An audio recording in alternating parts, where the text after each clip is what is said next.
Everybody at the canceled wedding thought my fiancée had got cold feet. The narrative I let stand was that she was not ready. The truth had to do with her maid of honor. I married the maid of honor 2 years later. Lauren and I were engaged in October of 2019. Wedding scheduled for August of 2021. The delay was the pandemic. By the time we got close to the date, we had been engaged longer than most couples are engaged. Some of the engagement felt like a kind of stretching. Some of it felt like real work. We were, by the spring of 2021, on the kind of footing where we were going through with it because we had said we were going to.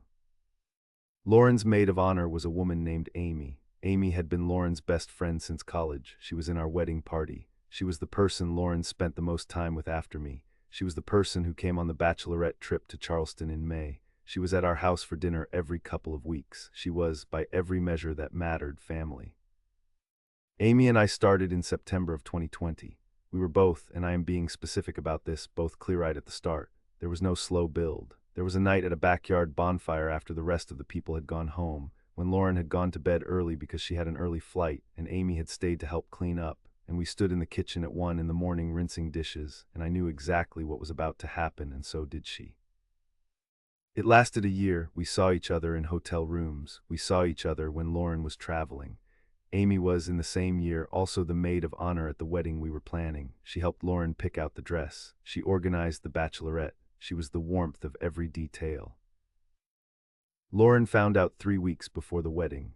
She found out on a Sunday in early August because Amy left her phone face up on Lauren's couch while she was in the bathroom, and a message came in, and the lock screen showed enough. Lauren did not call me when she figured it out. She did not say anything to Amy in the bathroom. She drove to her sister's. She stayed at her sister's overnight. The next morning she came home. She sat down across from me at the kitchen table and she handed me her phone and she said, quote, "Amy left her phone here." I read it. She had read it for 2 hours the night before. I denied it for about 40 seconds, then I stopped denying it. Lauren did not cry. Lauren is not a crier. Lauren said she wanted me out of the apartment by the weekend. She said we were canceling the wedding. She said she would tell her parents, but I needed to tell mine. She said we would handle the deposits together, but the venue was non-refundable, and that was on me. The wedding was canceled by Wednesday. Lauren told her side of the family she had gotten cold feet. I let that be the story. I told my side I respected Lauren's decision. Everyone assumed the question marks were Lauren's. Nobody asked me hard questions because I had been the more eager partner the whole engagement, and the calculus was that Lauren had wobbled. Lauren did not tell anyone about Amy. Not her parents, not her sister, not her closest friends. I do not know why.